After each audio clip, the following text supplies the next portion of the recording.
உங்கள் வாழ்க்கையிலே இந்த மாதம் சகல பகுதிகளையும் ஒன்றன் பின் ஒன்றாக, எல்லாம் சொல்லுங்கள், ஒன்றன் பின் ஒன்றாக, அடுத்து அடுத்து ஒவ்வொரு டிபார்ட்மெண்ட்டாக, ஒவ்வொரு வாழ்க்கையின் ஒவ்வொரு பகுதியாக தேவன் அழகுபடுத்தத்தக்கதாக சீர்படுத்துவார். கரங்களை தட்டி கர்த்தருக்கு நன்றி சொல்லுவோம்.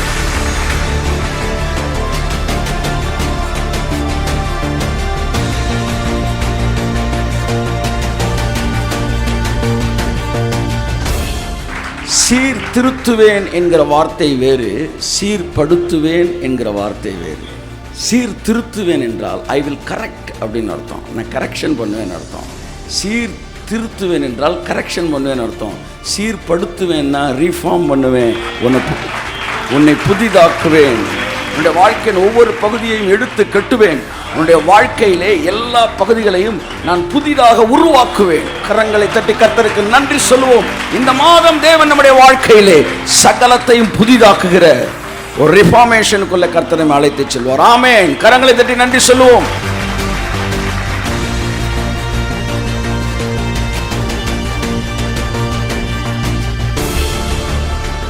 அவற்றை சாரி தம்பி இப்படி பண்ணலான்ட்டு, இது இல்லை அதனால் நான் இதை செய்ய முடியல, அது இல்லை அதனால் நான் செய்ய முடியல அப்படிலாம் சொல்லவே மாட்டார்.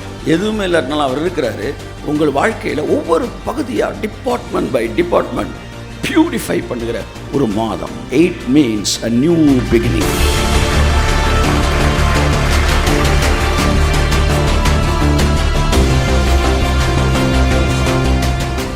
வேதம் சொல்லுகிறது உங்களை சீர்படுத்தி, ஸ்திரப்படுத்தி, பலப்படுத்தி நிலைநிறுத்துவார்.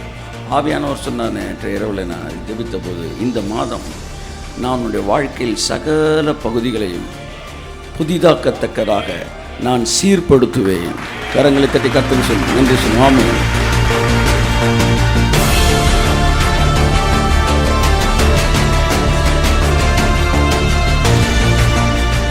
என்ன சொல்ல, என் தேவன் இன்றிலிருந்து என்னை சீர்படுத்துகிற தேவனாக இருக்கிறார். என் வாழ்க்கையின் ஒவ்வொரு பகுதிகளும் தானாகவே சீர்படுத்தப்படுகிறதை என்னுடைய கண்கள் இந்த நிமிடம் முதற்கொண்டு பார்க்க போகிறது. கரங்களை தட்டி கர்த்தருக்கு நன்றி சொல்லுவோம். நன்றி நன்றி நன்றி நன்றி நன்றி நன்றி நன்றி நன்றி நன்றி.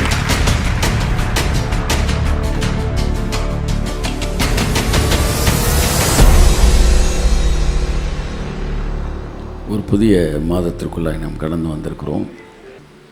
ஸோ தேவன் நமக்கு ஒரு புதிய மாதத்தை கொடுத்திருக்கிறார். தேவன் புதிய மாதத்தை தருகிறார் என்றால் தேவன் புதிய ஆசீர்வாதங்களை வைத்திருக்கிறார் என்ற அர்த்தம். தேவன் ஒரு நாளையும் தன்னுடைய செயல்கள் இல்லாமல் அவர் சிருஷ்டிப்பதே இல்லை. ஒவ்வொரு 24 மணி நேரத்திலும் அவர் இயங்குகிறவராகவே இருக்கிறார். இந்த நாள் தேவன் எனக்காக இயங்குகிற நாள். கரங்களை தட்டி கர்த்தருக்கு நன்றி சொல்லுவோம். ஆமென் ஆமென் ஹல்லேலூயா. ஆகவே தேவன் எந்த ஒரு நாளையும் எம்டி டேஸாக படைக்கிறதே இல்லை. There is no any empty day in God's creation. Every day is a day of blessing. ஆமென். சில ஆசீர்வாதங்களும் கண்களுக்கு தெரிகிறது, சில ஆசீர்வாதம் கண்களுக்கு தெரியாமல் இருக்கிறது. ஆனால் ஒவ்வொரு நாளும் அதை நான் பார்க்க வேண்டும் என்று நீங்கள் விரும்பும் பட்சத்தில் ஒவ்வொரு நாளும் உங்களுடைய வாழ்வின் ஆசீர்வாதங்களை உங்களுடைய கண்கள் காணக்கூடியதாக இருக்கும். ஆகவே இந்த 8வது மாதம் தேவன் நமக்கென்று ஏராளமான ஆசீர்வாத ஊற்றுக்களை தேவன் திறப்பதற்காய் திட்டமிட்டிருக்கிறார். ஆமென் ஆமென் ஆமென் ஆமென் ஆமென் ஆமென். ஸோ ஆகவே ஒரு மிகுந்த எதிர்பார்ப்போடு சந்தோஷத்தோடு இந்த நாளுக்குள்ளாக நாம் கடந்து செல்வோம், இந்த மாதத்திற்குள்ளாக கடந்து செல்வோம். ஆசீர்வாதங்களினாலே நம்மை மகிழ்ச்சியாக்குகிற தேவன் அவருடைய வாழ்க்கையிலே, அவருடைய ஸ்கெடியூலில், அவருடைய திட்டத்திலே எங்கும் எதிர்மறையான திட்டங்கள் இல்லை. தேவன் உங்களுக்கென்று வைத்திருப்பதில் எதிர்மறையானதே கிடையாது. ஆகவே தேவன் அனுமதிக்காத எதையும் நீங்களும் அனுமதிக்க வேண்டிய அவசியம். கையை தட்டுங்க ஒரு தடவை அவருக்கு. ஆமென். ஸோ தேவன் என்னுடைய வாழ்க்கையில் வைத்திருக்கிற ஆசீர்வாத திட்டத்திலே எந்த இடத்திலும் எனக்கான எதிர்மறையான ஒரு பாடத்திட்டம் போல எதிர்மறையான ஒரு வாழ்க்கை திட்டம் இல்லை. ஆகவே அன்புக்குரியவர்களே, இந்த 30 நாட்கள் 31 நாட்கள் என்னுடைய வாழ்க்கையில் தினந்தோறும் ஆசீர்வாதமாக மாத்திரமே இருக்க போகிறது. அதற்கு எதிராக வருகிற எந்த நினைவுகளையும் நான் அங்கீகரிக்கப் போவதில்லை. அதற்கு எதிராக வருகிற எந்த செயல்பாடுகளையும் நான் அங்கீகரிக்கப் போவதில்லை. இயேசு கிறிஸ்துவின் நாமத்தினாலே அத்தனை நாட்களையும் ஆசீர்வாதமான நாட்கள் என்று நான் பெயரிடுகிறேன். எனக்கு விரோதமாய் உருவாக்கப்படுகிற எந்த ஆயுதத்தையும் பிடுங்கி வேரோடு நான் எறிகிறேன். என் பாதை ராஜபாதையாக மாத்திரமே இருக்கும். அவர் எனக்கு முன்பாக கடந்து சென்று கோணலானவர்களை செவ்வையாக்கி வைத்திருப்பார். கதவுகளை திறந்து வைத்திருப்பார். வெண்கல கதவுகள் உடைந்திருக்கும், இடுப்பு தாழ்பால்கள் முறிந்திருக்கும். அந்த காலத்தில் இருக்கிற பொக்கிஷங்களையும் ஒளிப்பிடங்களில் இருக்கிற புதையல்களையும் எனக்கு தருகிற தேவன் எனக்கு முன்பாய் கடந்து செல்கிறார். அவருடைய மகிமை என்னை பின்னால் காக்கும். அவருடைய வல்லமை எனக்கு முன்பாய் கடந்து செல்லும். என்னை சுற்றிலும் அக்கினி மதிலாய் என்னோடு கூட அவர் கடந்து வருவார்.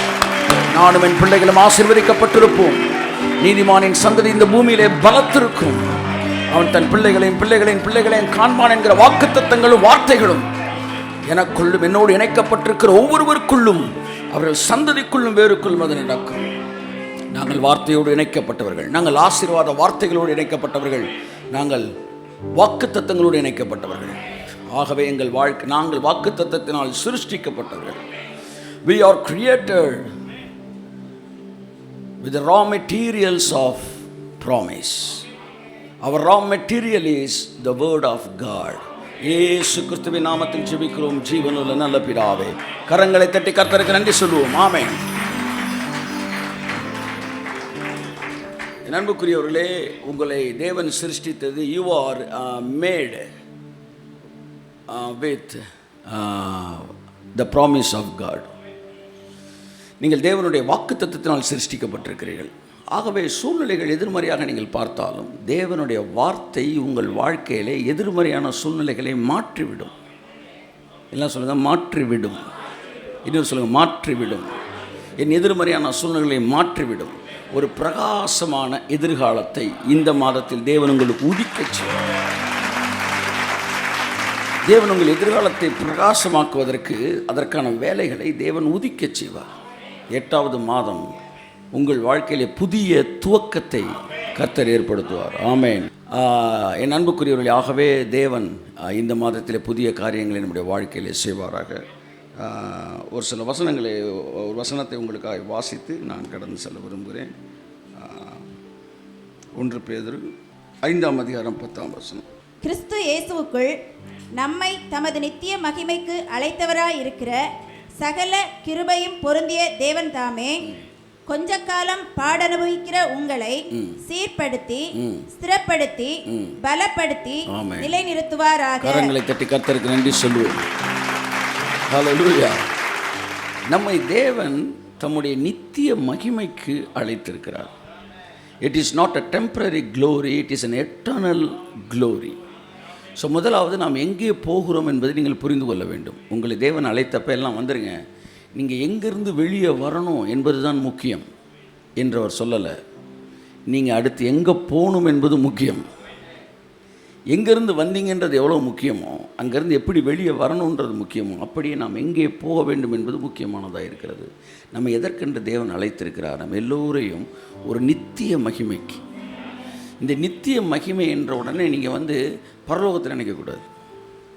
பல விஷயங்கள் சொல்லப்படாமலே நம் மனதிலே வந்து விடுகிறது. அதாவது இனிமே வரப்போகிறது நித்திய மகிமை என்பது இயேசுவை ஏற்றுக்கொண்ட உடனே நீங்கள் நுழைகிற ஒரு வாழ்க்கை. அந்த நித்திய மகிமை, நித்திய மகிழ்ச்சி, நித்திய கீர்த்தி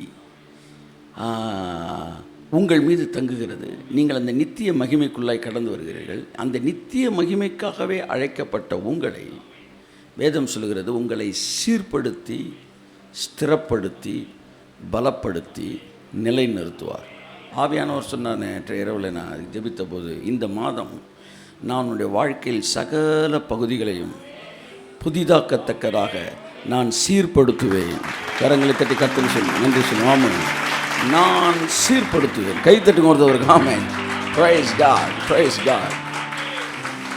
சீர்திருத்துவேன் என்கிற வார்த்தை வேறு, சீர்படுத்துவேன் என்கிற வார்த்தை வேறு. சீர்திருத்துவேன் என்றால் ஐ வில் கரெக்ட் அப்படின்னு அர்த்தம். நான் கரெக்ஷன் பண்ணுவேன் அர்த்தம். திருத்துவேன் என்றால் கரெக்ஷன் பண்ணுவேன் அர்த்தம். சீர்படுத்துவேன்னா ரீஃபார்ம் பண்ணுவேன், உன்னை புதிதாக்குவேன், உன்னுடைய வாழ்க்கையின் ஒவ்வொரு பகுதியையும் எடுத்து கட்டுவேன், உன்னுடைய வாழ்க்கையிலே எல்லா பகுதிகளையும் நான் புதிதாக உருவாக்குவேன். கரங்களை தட்டி கர்த்தருக்கு நன்றி சொல்லுவோம். இந்த மாதம் தேவன் நம்முடைய வாழ்க்கையிலே சகலத்தையும் புதிதாக்குகிற ஒரு ரிஃபார்மேஷனுக்குள்ள கர்த்தரை அழைத்து செல்வார். ஆமென். கரங்களை தட்டி நன்றி சொல்லுவோம். ஹல்லேலூயா. It is not the month of correction, it's a month of reformation. ஹல்லேலூயா. சீர்படுத்துவேன் அப்படின்ற வார்த்தையை கேட்ட உடனே சரி, நிறைய ஏரியா வந்து தேவன் வந்து கரெக்ஷன் பண்ணுறார் போல. கர்த்தர் சொன்னார், கரெக்ஷன் சொல்லலை, ரீஃபார்மேஷன். தேவனுடைய அகராதியிலே சீர்படுத்துவது என்பது ஒரு பிளெஸ்ஸிங். ஆமென் சொல்லுவோம். உங்கள் வாழ்க்கையில் தேவன் சீர்படுத்துவார் அப்படின்னா தேவன் வந்து ஆசீர்வதிப்பார்னு அர்த்தம். ஆதியாகமம் முதல் அதிகாரத்திலே இந்த உலகத்தை தேவன் சீர்படுத்தினார். ஒழுங்கின்மையாக இருந்த இந்த உலகத்தை தேவன் ஒழுங்காக்கினார். அந்த சீர்படுத்துவது அப்படின்றது சிருஷ்டிப்பதுன்னு நம்ம என்ன செய்கிறோம், நம்ம அதை பார்க்குறோம். நம்ம பார்க்கும்போது சிருஷ்டிக்கிறார்னு பார்க்குறோம். ஆனால் உண்மையில் அவர் சிருஷ்டிக்கலை, சீர்படுத்துகிறார். சீர்திருத்தலை, சீர்படுத்துகிறார். ஒழுங்காக ஓடு அப்படின்னு சொன்னால் அது சீர்திருத்துவது. சூரியனை பார்த்து ஒழுங்காக ஓடுன்னு சொல்லலை, சூரியனை ஒழுங்காக ஓட வச்சார். இதை செய்ன்னு சொன்னால் சீர்திருத்துறது. அதை செய்கிற மாதிரி அந்த எனர்ஜி உங்களுக்குள்ளே வச்சு அதை அப்படி ஸ்டார்ட் பண்ணி விட்டாருன்னா அது சீர்படுத்துவது. ஹல்லேலூயா. முதல் நாள், 2ஆம் நாள், 3ஆம் நாள், 4ஆம் நாள் தேவன் உலகத்தை சீர்படுத்தினார். அப்படின்னா எல்லாத்தையும் அழகாக்கினார். உங்கள் வாழ்க்கையிலே இந்த மாதம் சகல பகுதிகளையும் ஒன்றன் பின் ஒன்றாக, எல்லாம் சொல்லுங்கள், ஒன்றன் பின் ஒன்றாக, அடுத்து அடுத்து ஒவ்வொரு டிபார்ட்மெண்ட்டாக, ஒவ்வொரு வாழ்க்கையின் ஒவ்வொரு பகுதியாக தேவன் அழகுபடுத்தத்தக்கதாக சீர்படுத்துவார். கரங்களை தட்டி கர்த்தருக்கு நன்றி சொல்லுவோம். நம்மை அழைத்த தேவன் உண்மையுள்ளவர். உங்களை நித்திய மகிமைக்கு அழைத்த தேவன் உங்களை சீர்படுத்துவார். ஹல்லேலூயா. ஆகவே இந்த மாதம் தேவனுடைய கிருபை, அவர் சகல கிருபையும் பொருந்தினவராம். அதாவது உங்களை சீர்படுத்துவதற்கு என்னெல்லாம் தேவையோ. ஒருத்தர் மேக்கப் போடணும்னு வந்துட்டான், சரியா? எடுத்த உடனே பேஸ் போடுவாங்க. நான் வாழ்க்கையில் மேக்கப் போட்டது கிடையாது. 8th ஸ்டாண்டர்ட் 9th ஸ்டாண்டர்ட் நாடகத்தில் நடிக்கிறப்ப தான் மேக்கப் போட்டிருக்கிறேன். ஆனால் சிலர் வந்து டெய்லி நாடகத்தில் நடிக்க செய்கிறது அது அவங்களோட விருப்பம். நான் இந்த ஏரியாவுக்கு வரல. அப்போ பேஸ் போடுவாங்களா, போட்டு ஃபவுண்டேஷன் போட்டு அடிப்பாங்க. போட்டு அந்த ஃபவுண்டேஷன் போட்ட நேரத்தில் நீங்கள் எவனா சொல்ல போயிட்டீங்கன்னா பயந்துருவீங்க. புருவம் தெரியாது, இமை தெரியாது, வெறும் வந்து வெள்ளையடிக்கப்பட்ட கல்லறை, வெள்ளையடிக்கப்பட்ட சுவர் மாதிரி இப்படி இருப்பாங்க. இது பேஸ். நீங்கள் நேராக போனோன்னா டக்கு டக்கு டக்குன்னு ஆச்சரிய குறியெல்லாம் போட மாட்டாங்க. இதை போட்டுட்டு இப்போ இது பேர் தான் வந்து ரிஃபார்மேஷன், ரீபில்ட். ஒரு ஆளை வந்து அப்படியே அழகாக்குறது, ஒரு ஆளை வந்து சீர்படுத்துவது. அதுக்கப்புறம் என்ன செய்கிறாங்க, வந்து வேறு ஏதோ போடுறாங்க, நமக்கு தெரியல. 2வது லேயர் 3வது லேயர் போட்டு அப்புறமேட்டு தான் கண்ணை உள்ளேருந்து வெளியே எடுக்கிறாங்க. போட்டு விட்டு ஆச்சரியக்குறி கேட்குறேன். எப்படி சார் நீங்கள் ரொம்ப ஆச்சரியப்படுற மாதிரி இருக்கணுமா, கொஞ்சமாக ஆச்சரியப்படுற மாதிரி? இல்லை சார், நான் ரொம்ப ஆச்சரியப்படுற மாதிரி இருக்கணும். எப்போ பார்த்தாலும் அப்படி தான் இருக்கான். அப்படி இந்த போட்டு விட மேலே ஜல்லுன்னு போட்டு விட்றாங்க. சில டீ சாப்பிட்டுக்கிட்டே லெஃப்ட்டில் வரைஞ்சிடறாங்க இப்படி டக்கு டக்குன்னு. அதை இழுத்து விட்டோன்னே அப்படியே தான் வெளியே போகிறாங்க. அப்புறம் கண்ணை வெளியே எடுக்கிறேன். அப்புறம் லிப்ஸ்டிக்கை போட்டோன்னே உதடு வெளியே இருக்குன்றத அப்படியே கொண்டு வராங்க. இப்போ இதுக்கு பேர் தான் வந்து 1 by 1 உங்களை வந்து அப்படியே வந்து வெளியே கொண்டு வருது. இப்போ இப்படி ஒரு மேக்கப் மேன் உங்களுக்கு உங்களை ரீஃபார்ம் பண்ண வராரு, அல்லது வந்து உங்களை வந்து பியூட்டிஃபை பண்ண வராரு அப்படின்னா அவர் வரும்போது எல்லா கிட்டும் எடுத்துகிட்டு வரணும். பேஸுக்கான அங்கனுக்குள்ளே வந்துட்டு ஐயோ ஐப்ரோ பென்சில் வச்சுட்டு வந்துட்டேனே அப்படின்னா முடிஞ்சு போச்சு. அப்போ ஒருத்தன் வந்து மேக்கப் மேன் வரானா அவன்கிட்ட எல்லாமே இருக்கணும். உங்களை சீர்படுத்துவேன்னு சொல்லுகிற தேவனை எப்படி அறிமுகப்படுத்துகிறார் பேதுரு? சகல கிருபைகளும் பொருந்திய தேவன். கைதட்டுங்க. உனக்குள்ள எதெல்லாம் கொண்டு வரணுமோ அதெல்லாம் உனக்குள்ள கொண்டு வரக்கூடிய எல்லாவித கிருபைகளும் அவரிடத்தில் இருக்கிறபடினாலே எதுவுமே உன்கிட்ட வராது, உன்கிட்ட இருந்து இருக்காதுன்னு நினைக்க வேண்டியதில்லை. உன்கிட்ட இல்லாததெல்லாம் உனக்குள்ள துவக்க வைக்கிற வல்லமை அவருக்குள் இருக்கிறது. கிருபை அவர் கையத்தட்டு. சகல கிருபையும் பொருந்தியவர் ஒருவர் எனக்கு முன்பாக இருக்கிறார். சகல கிருபையும் பொருந்தியவர் இருக்கிறார். அதனால் இந்த மாதம் உங்கள் வாழ்க்கையில் எல்லா பகுதிகளையும் அவர் சீர்படுத்துகிற தேவன். அவற்றை வந்து சாரி தம்பி இப்படி பண்ணலான்ட்டு இது இல்லை அதனால் நான் இதை செய்ய முடியல, அது இல்லை அதனால் நான் செய்ய முடியல அப்படிலாம் சொல்லவே மாட்டார். எதுவுமே இல்லாட்டினாலும் அவர் இருக்கிறாரு. உங்கள் வாழ்க்கையில் ஒவ்வொரு பகுதியாக டிபார்ட்மெண்ட் பை டிபார்ட்மெண்ட் பியூரிஃபை பண்ணுகிற ஒரு மாதம். 8 மீன்ஸ் அ நியூ பிகினிங். கரங்களை தட்டி கண்டி சொல்லுவோம்.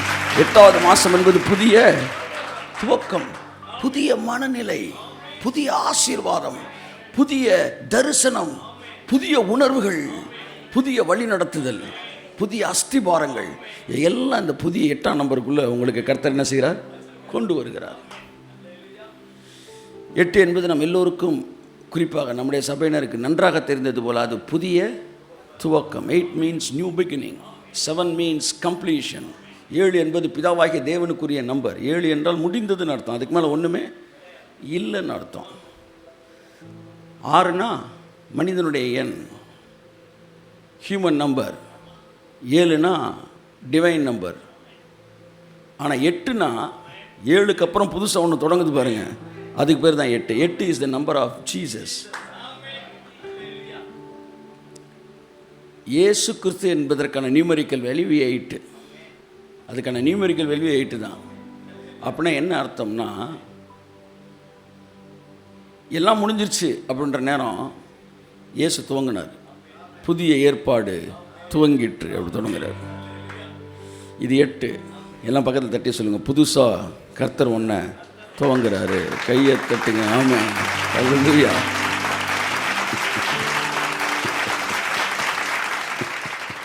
ஹல்லேலூயா. பைபிளில் 8வது புத்தகம் ரூத். ரூத் புத்தகம் பைபிள் 8வது புக்கு. ரூத்துக்கு புதிய வாழ்க்கை தேவன் துவங்கினார். நோவா உடைய உலகம் புது உலகம். நோவா பள்ளியில் எத்தனை பேர் இருந்தாங்க? 8 பேர் இருந்தார்கள். அதற்கு பின்பாக தேவன் ஒரு திட்டம் வைத்திருந்தார். அந்த நம்பருக்கு பின்னாடி ஒரு திட்டம் வைத்திருந்தார்.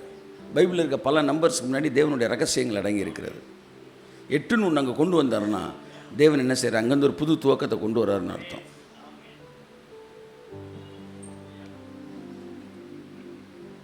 என் அன்புக்குரியவர்களே, உங்கள் வாழ்க்கையிலும் புதிய துவக்கத்தை இந்த மாதம் ஏற்படுத்துவார். அதுக்கு பேர் தான் சீர்படுத்துவது. சீர்படுத்துறேன்னா அழகுபடுத்துவது.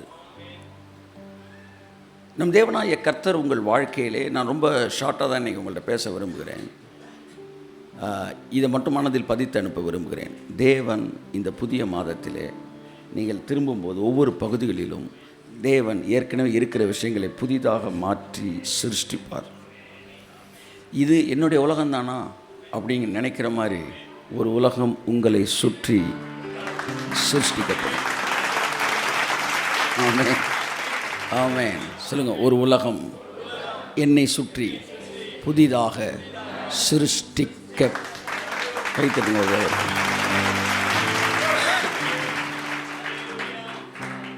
ஹல்லேலூயா. நீங்கள் என்ன பேசுகிறீங்களோ அது என்ன செய்யும்? உங்களுக்கு நடக்கும். என்னுடைய 29 வருட வாழ்க்கையில் நான் கண்டுபிடிச்சது ஒன்று, நான் எதை பேசிக்கிட்டே இருக்கிறேனோ அது என் வாழ்க்கையில் நடந்துக்கிட்டே இருக்கு. ஆமேன். ஸோ நீங்கள் பேச பேச உங்களை சுற்றி இருக்கிற புது உலகம் சிருஷ்டிக்கப்படுகிறது. என் அன்புக்குரியவர்களே, அதனால் என்னை சுற்றி ஒரு புது உலகத்தை சிருஷ்டிக்க போகிறாரு. என்னை சுற்றி ஏதோ வெட்டிப்பேல கத்திக்கிட்டு இருக்கிறான், அப்படி கிடையவே கிடையாது. It is a very solid words, it's a valuable word. கர்த்தர் என் வாழ்க்கையை இந்த மாதம் சீர்படுத்துகிற தேவனாய் இருக்கிறார். கரங்களை தட்டி கர்த்தருக்கு நன்றி சொல்லுவோம். ஆமென். இந்த ரிஃபார்மேஷனுக்கு எவ்வளவு செலவானாலும், ஸோ இந்த ரிஃபார்மேஷனுக்கு எவ்வளவு செலவானாலும், கவர்மெண்ட் வந்து ஒரு ப்ராஜெக்டை கையில் எடுத்துருச்சுன்னா அதை செலவழிப்பதற்கு அது தயங்கவே தயங்காது. தேவன் உங்கள் மேலே ப்ராஜெக்டை கையில் எடுத்துட்டார். உங்கள் லைஃப்பை எடுத்து கட்டணும். உங்கள் வாழ்க்கையில் வந்து ஒவ்வொரு பகுதியாக பியூட்டிஃபை பண்ண முடிவு எடுத்துட்டார். இதுக்கு எத்தனை லட்சம் செலவானாலும் அதை பரலோகம் ஏற்றுக்கொள்ளும். என் அருமையான தேவ பிள்ளைகளை, உங்கள் வாழ்க்கையில் எத்தனை பகுதிகளில் நீங்கள் வந்து இது கரெக்டாக இது கரெக்ட் இந்த நினச்சிக்கிட்டு இருக்கீங்களோ அது எல்லாவற்றையும் தேவன் சீர்படுத்துவார். சகல கிருபையும் பொருந்திய தேவன். அதனால் என்னை சரிப்படுத்த முடியாத ஒன்றுமே இல்லை அப்படின்னு நீங்கள் நினைக்கவே கூடாது. என்னை சரிப்படுத்துவதற்கான சகல கிருபையும் அவரிடத்தில் இருக்கிறது. ஆமென், ஆமென், ஆமென். எல்லாம் சொல்லுங்கள். என்னை சரி செய்வதற்காக, என்னை சீர்படுத்துவதற்கான, என்னை அழகுபடுத்துவதற்கான, என்னை மேன்மைப்படுத்துவதற்கான சகல கிருபையும் பொருந்திய தேவன் எனக்கு முன்பாக வேலை செய்து கொண்டிருக்கிறார். கரங்களை தட்டி கர்த்தருக்கு நன்றி சொல்லுவோம். நான் ஒரு தீர்க்க தரிசன வார்த்தையை சொல்லுகிறேன். உங்கள் வாழ்க்கையின் ஒவ்வொரு பகுதியும் ஒன்றன் பின் ஒன்றாக அழகுபடுத்தப்படுவதை இந்த மாதத்தில் நீங்கள் பார்ப்பீர்கள். அது ஒரு அழகான அனுபவம், அது ஒரு இன்ட்ரெஸ்டிங்கான அனுபவம். அது ஒரு ரொம்ப ஒரு என்னது சிலருக்கு பாருங்கள், புது கார் வாங்குறதை விட பழைய காரை வாங்கி அதை சரி செய்கிறதுல இன்ட்ரெஸ்ட் ஓவராக இருக்கும். அது அவங்களுக்கு இப்போ ஒரு பெரிய ரோல்ஸ் ரைஸே புதுசாக வச்சா அவங்களுக்கு பிடிக்காது. அவங்களுக்குள்ள க்ரியேட்டிவிட்டி ஓவராக இருக்கும். அவங்க வேலை என்னென்னா பழைய காரை வாங்கி அப்படியே ரீமாடல் பண்ணுவாங்க. இது தேவனுடைய ஒரு தன்மை. அவருக்குள்ளே அதே க்ரியேட்டிவிட்டி. ஒருத்தர் லைஃப் அப்படியே கையில் எடுத்து இது ஒன்றுக்குமே ஆகாதுன்றீங்களா, நான் பார்த்துக்கிறேன், இதை ரீமாடல் பண்ணி இப்படி ஒரு மாடலே இல்லைன்ற லெவலுக்கு நான் கொண்டு வரேன் என்று தேவன் செய்வார். என் அன்புக்குரியவர்களே, இந்த மாதம் கர்த்தருடைய ஆவியானவர் இந்த வார்த்தையை கேட்கிறவங்க ஒவ்வொருவருடைய வாழ்க்கையும் I will reform every area of your life one by one. பதட்டப்படாதீங்க. நேற்று தெரிஞ்சோ தெரியாமலாம் அந்த முதல் அதிகாரத்தை பற்றி பேசினேன். ஒவ்வொரு நாளும் ஒன்றை படைச்சான். ஆனால் எனக்கு தெரியல அதுக்கு ஒரு கனெக்ஷன் இருக்குன்னு. உங்கள் வாழ்க்கையில் இந்த உலகத்தை எப்படி ரிஃபார்ம் பண்ணாரோ, சீர்படுத்தினாரோ, அழகுபடுத்தினாரோ, ஆசீர்வதிச்சாரோ. ரிஃபார்ம் பண்ணுறான்னா ஆசீர்வதித்து சரி செய்வது. நான் சொல்கிறது புரியுதா உங்களுக்கு?